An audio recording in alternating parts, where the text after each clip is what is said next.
Baik, selamat sore Pak. Saya atas nama Helena Dianawati dengan NIM 1903030022 kelas A semester 6 jurusan Sosiologi akan menjelaskan buku kedua Sosiologi Politik yang berjudul Politik Konstitusional dalam Demokrasi Multinasional. Kanada lahir dari kompromi antara elit politik. Prinsip-prinsip di jantung kompromi ini diuraikan dalam konstitusi negara, seperti yang diadakan oleh Mahkamah Agung Kanada di Manitoba Language Rights Reference.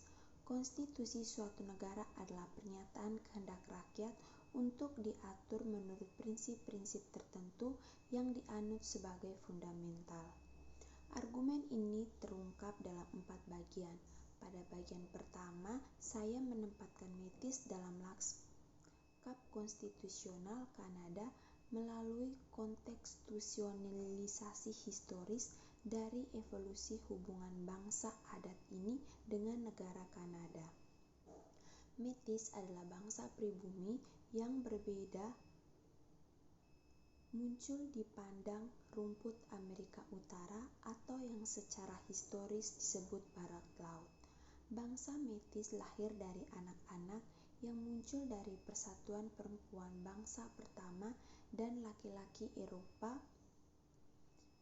dan mengembangkan cara hidup yang unik sebagai pemburu kerbau dan terorganisir secara politik sebagai masyarakat di Barat Laut selama akhir abad ke-18 dan awal abad ke-19. Taylor berpendapat bahwa logika klaim ini didasarkan pada penolakan Métis sebagai orang yang berbeda.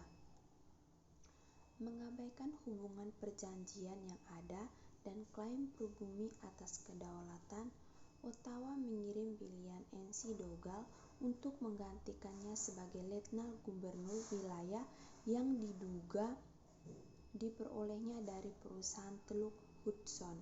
Bersama dengan para pemimpin pribumi lainnya, Métis mengadopsi taktik tekanan yang menghasilkan revolusi yang menjamin inklusi masyarakat aborigin di semua tingkat diskusi reformasi konstitusi.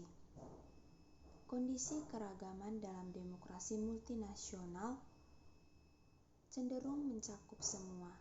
Di Puerto Rico, referendum kelima tentang status pulau berlangsung pada tahun 2017, tetapi hasilnya mayoritas yang mendukung negara bagian tidak terlalu berarti mengingat itu boikot oleh sebagian besar penentang opsi itu, menghasilkan tingkat partisipasi hanya 23%. Namun, perdebatan tentang masa depan Puerto Rico, lebih khusus lagi tentang hubungan dengan Amerika Serikat, tetap sangat menentukan politik di pulau itu. Dengan tekanan Flemish yang sedang berlangsung untuk reformasi negara lebih lanjut didorong oleh popularitas Vieux Flames Alliés, putaran negosiasi konstitusional di masa depan reformasi negara ke-7 tampaknya tidak dapat dihindari. Oleh karena itu, kontribusi buku ini adalah untuk membuat sketsa cara orisinal untuk mempelajari politik konstitusional dan untuk memberikan pemahaman tentang sifat, aktor, dan proses politik konstitusional dalam konteks yang berbeda. Metodologi yang digunakan penulis adalah proses Streiching, Beetz dan Pearson tahun 2013 karena bab-bab tersebut menelusuri perkembangan politik konstitusional dalam konteks dan periode waktu tertentu. Politik konstitusional, apakah itu duduk di depan atau belakang pembakaran demokrasi multinasional kontemporer, biasanya mewakili atau telah mewakili periode penting dalam perkembangan negara multinasional dan negara minoritas. Pada bagian selanjutnya, kita membahas sifat, aktor, dan proses politik konstitusional dalam demokrasi multinasional atau dengan kata lain, apa, siapa, dan bagaimana André Leclerc Nicola Brands-Dion, dan Guy Laforet, apa itu politik konstitusional dalam demokrasi multinasional. Keragaman yang mendalam dari demokrasi multinasional membentuk politik konstitusional.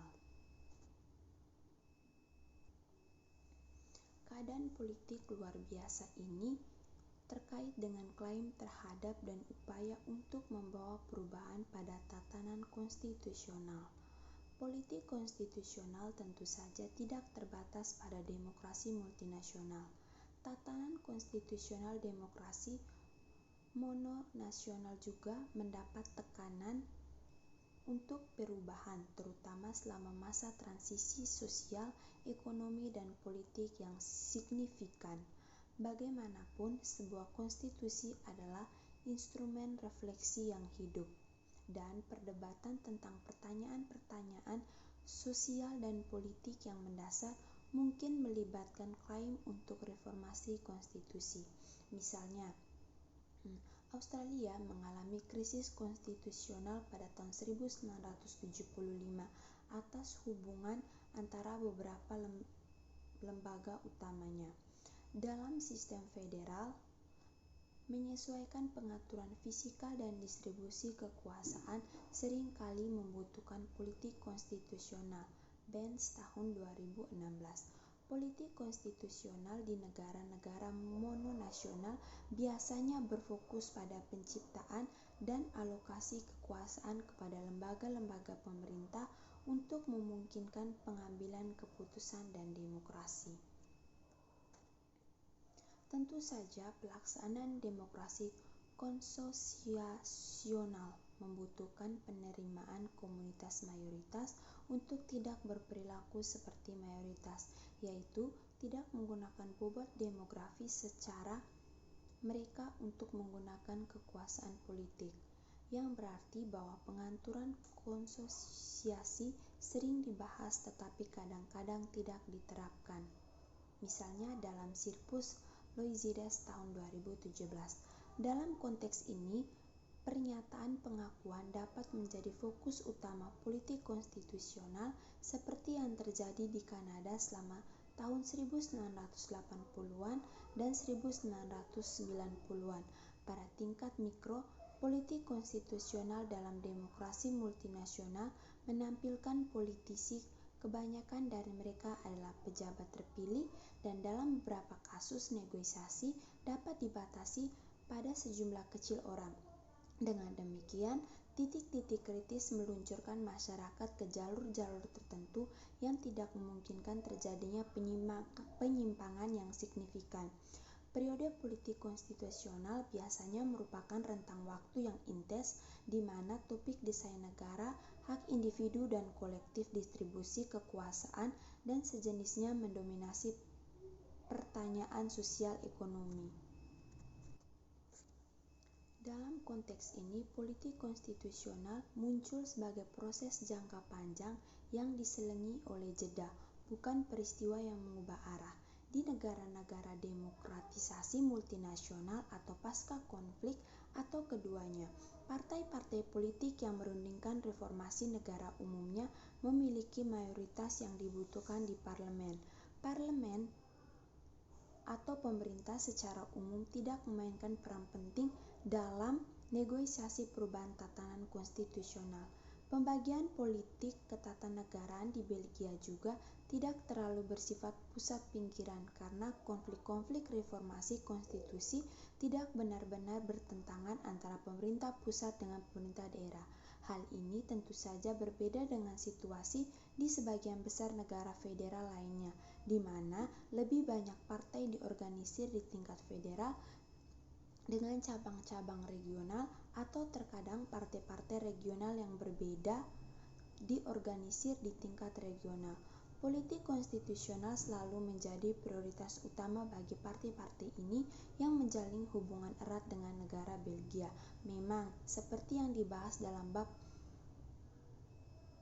oleh Keil dan Andreson, semua partai politik besar di negara ini telah menuntut perubahan konstitusional meskipun tidak ada yang benar-benar terjadi. Memang seperti yang dibahas dalam bab oleh Keil dan Andreson, semua partai politik besar di negara ini telah menuntut perubahan konstitusional. Ini adalah masa fluiditas ketika berbagai kategori aktor penjabat terpilih, partai politik, pemilih, organisasi masyarakat sipil, hakim, pemangku kepentingan internasional membawa komunitas nasional ke jalur perkembangan politik yang berbeda melalui negosiasi partisipasi politik, mobilisasi, adjudikasi, dan terkadang mediasi. Selalu politik normal mengambil kursi belakang selama periode politik konstitusional, dan periode ini hampir tak terhindarkan. Satu set aktor yang sangat penting dalam politik konstitusional Nepal, tetapi jauh lebih sedikit dalam kasus buku ini dengan pengecualian sebagai Bosnia dan Herzegovina adalah negara asing, baik negara donor dan negara tetangga terutama India. Akhirnya, proses politik konstitusional di Nepal dalam banyak hal lebih partisipasif daripada di negara demokrasi liberal mapan. Meskipun partai politik pada akhirnya memegang kekuasaan politik yang menentukan atas konstitusi baru, majelis konstituante serta berbagai forum konsultatif dan musyawarah berusaha untuk mengumpulkan dan menggabungkan preferensi orang Nepal. Dialog Konstitusional tahun 2010. Demikian penjelasan dari saya. Terima kasih. Selamat sore.